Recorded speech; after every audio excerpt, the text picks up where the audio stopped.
ये जो छोटी सी नदी आप देख रहे हैं, यह भारत नेपाल सीमा के बीच में बह रही है। हम आपको दिखा रहे थे कि किस तरह से हम लोगों ने वाल्मीकि नगर टाइगर रिजर्व का दर्शन कराया है, अपने दर्शकों को उन्हें दिखाया है।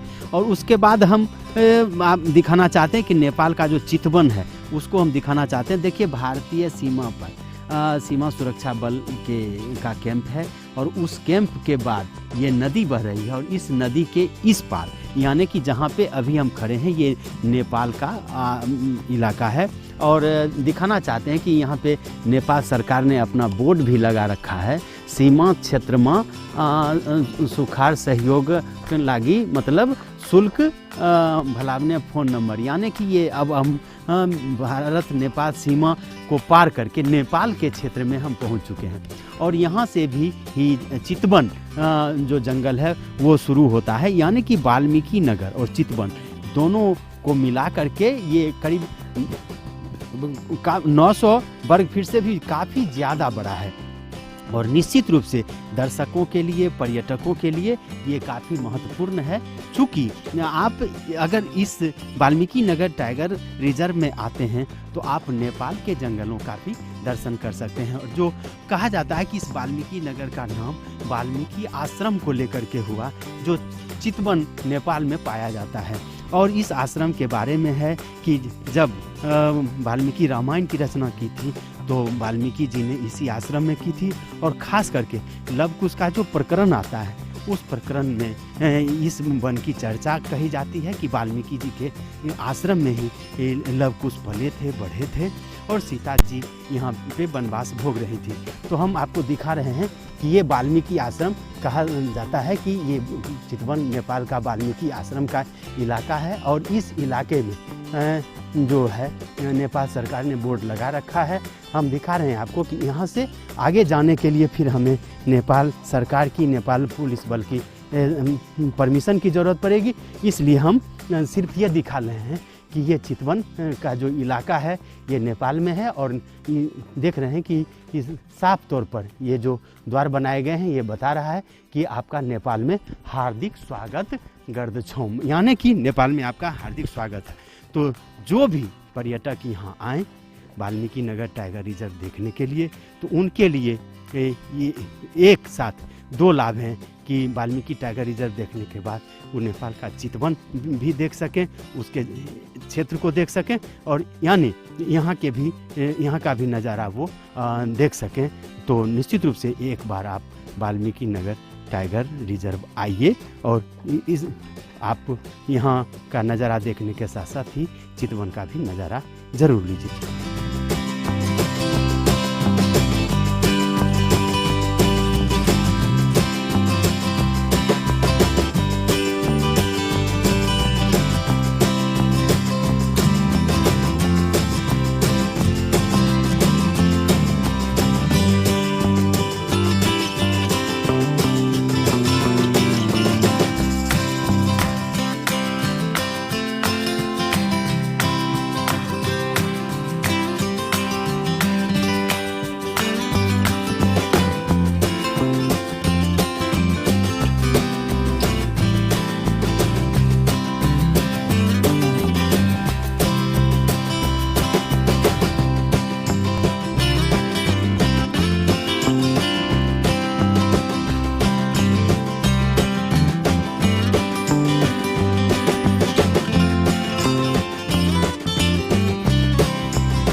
अभी हम नेपाल के चितवन इलाके में हैं और हम सीधे बात करते हैं नेपाल प्रहरी से। आप बताइए, इस जंगल में कौन कौन से जानवर पाए जाते हैं?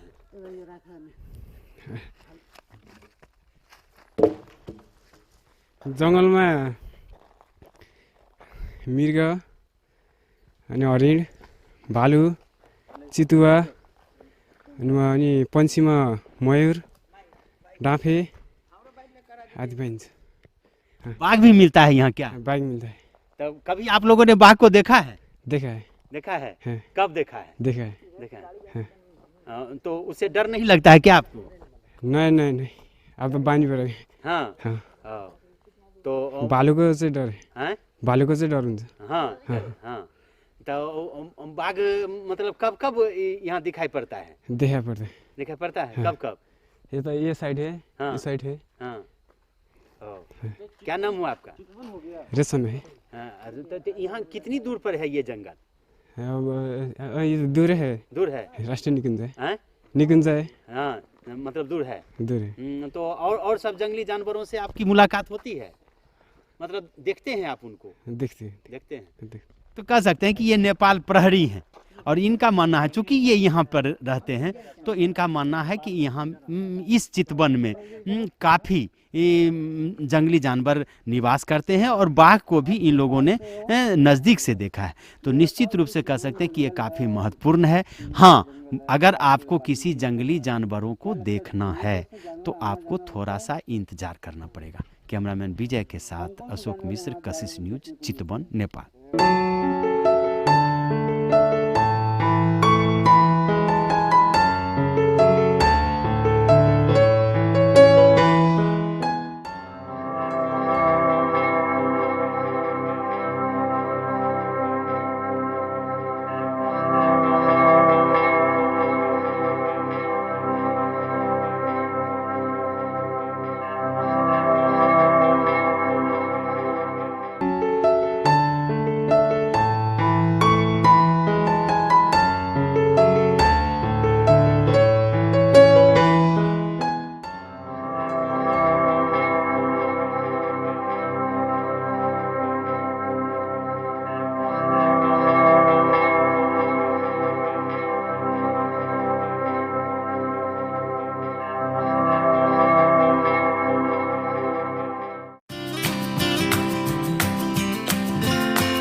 वाल्मीकि नगर टाइगर रिजर्व में सीमा सशस्त्र बल के जवान सीमा की सुरक्षा करते हैं। भारत नेपाल की सीमा पर ये सशस्त्र बल के जो जवान हैं वो सीमा की तो सुरक्षा करते ही हैं, लेकिन प्रकृति का नज़ारा भी काफ़ी नज़दीक से देखते हैं। खास करके वैसे जंगली जानवर जो दुर्लभ हैं और जिन्हें देखने के लिए दूर दूर से पर्यटक यहाँ पे आते हैं, लेकिन इन लोगों की यहाँ पे ड्यूटी है। आइए हम इनसे सीधे बात करते हैं।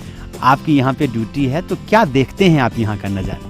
ये सबसे पहले तो यहाँ पे आपको स्पष्ट कर दें कि ये सशस्त्र सीमा बल यहाँ पे ड्यूटी रहती है, लेकिन हम लोग अभी पुलिस से सभी आदमी बिहार पुलिस से, और सशस्त्र सीमा बल यहाँ पे लगातार प्रहरी देती है यहाँ पे। और अगर आप यहाँ पे प्रकृति का नज़ारा देखना चाहते हैं तो यही मौसम की शुरुआत है। टूरिस्ट सीजन का स्टार्ट यहीं से होता है। आपको जंगली जानवर को देखना है, सबसे अच्छा समय अभी सूरज निकलने का समय का होता है, या फिर संध्या काल में जब जानवर ग्रासलैंड में विचरण करने जाते हैं। उस समय आपको हिरणों का झुंड, भैंसों का झुंड जिसको बाइसन कहते हैं, तेंदुआ, बाघ, ये सब नज़र आ जाएंगे यहाँ पर आपको। आप लोगों ने कभी देखा है नज़ारा?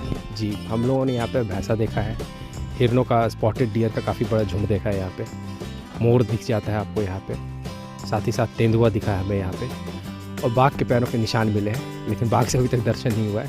उम्मीद करते हैं जल्दी ही नजर आएगा। आपको लगता है कि जो प्रकृति का वास्तविक आनंद है कि इस जंगल में जो जानवर हैं वो बिल्कुल विचरण करते हैं, लगता है कि उनके ऊपर कोई नज़र रखने वाला नहीं? देखिए, मैं चूँकि केंद्रीय बल से हूँ और साथ ही साथ अभी बिहार पुलिस में हूँ, तो मैंने बहुत सारे और भी ज़्यादा सेंचुरीज़ देखे हैं, लेकिन इस सेंचुरी की खूबी यहीं पर है, यहाँ पर मानवीय जो इंटरवेंशन है वो काफ़ी कम है। तो लोग यहाँ पे बहुत कम ही अंदर में जंगल में, तो जानवर काफ़ी स्वच्छंद होकर विचरण करते हैं। और सही मामलों में ये जंगल बहुत ही खूबसूरत है। सबसे खूबसूरत जंगल मेरे ख्याल से अभी तक मैंने यही देखा है। मतलब देश में जो करीब करीब 16 नेशनल पार्क कहे जाते हैं उसमें से सबसे खूबसूरत है, काफ़ी घना है, प्राकृतिक विविधता यहाँ पे काफ़ी ज़्यादा है। और जानवर यहाँ पर आपको ऐसा नहीं लगेगा कि जानवर आदमियों के लिए काफ़ी ज़्यादा अनुकूलित हो चुके हैं। वो अभी भी हल्की सी आहट पाके भाग जाते हैं। या फिर आप कहीं और जाएंगे, जिम कॉर्बेट जाएंगे, तो आपने टीवी पे देखा होगा आगे आगे बाघ चलता है, पीछे पीछे जीप चल रही होती है। लेकिन यहाँ पे जंगल में अभी भी जानवर जंगली जानवरों की तरह ही रह रहे हैं और ये काफ़ी खूबसूरत लगता है। बिल्कुल। तो आपने सुना कि निश्चित रूप से अगर आप यहाँ पे आना चाहते हैं, अगर आप चाहते हैं कि ये प्रकृति का नज़ारा लें, जंगली जानवरों का नज़ारा लें, तो निश्चित रूप से यहाँ आपको थोड़ा इंतज़ार करना पड़ेगा। और निश्चित रूप से देश के 16 जो नेशनल पार्क हैं, उस नेशनल पार्क में सबसे खूबसूरत वाल्मीकि नगर टाइगर रिजर्व है। एक बार आप जरूर आके इसका नज़ारा देखिए।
अभी हम खड़े हैं नेपाल के चितवन में वाल्मीकि आश्रम में। ये वाल्मीकि आश्रम में जब माँ सीता यहाँ पे थी, तो जब माँ सीता का अंतिम समय कह सकते हैं कि जब उन्हें पाताल में जाना था, तो ऐसी परिस्थिति में उन्होंने यहाँ ही कहा था धरती को कि हे धरती, आप फटिए और हमको अंदर समाज देने दीजिए।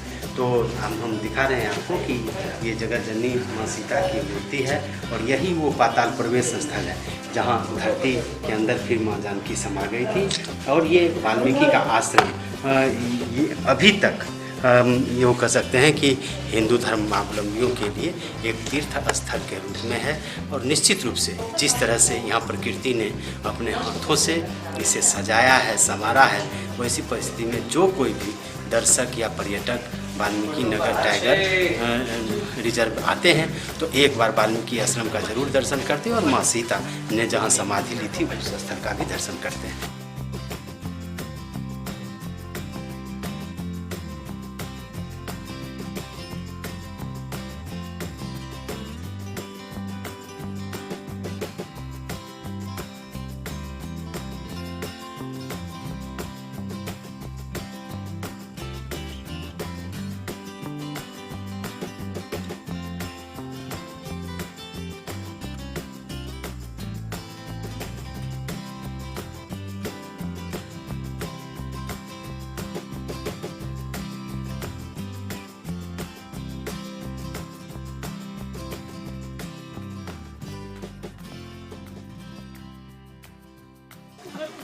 चाहे वाल्मीकि रामायण हो या रामचरितमानस, दोनों में ये कहा गया है कि लव कुश का जन्म वाल्मीकि आश्रम में ही हुआ था। जब राम ने सीता को वनवास भेजा था तो पहले लव का जन्म हुआ, और एक दिन सीता मैया नदी के किनारे, जो बगल में नदी बहती है, उस किनारे में जब गई कपड़ा धोने के लिए, तो अपने साथ वो लव को लेकर के चली गई।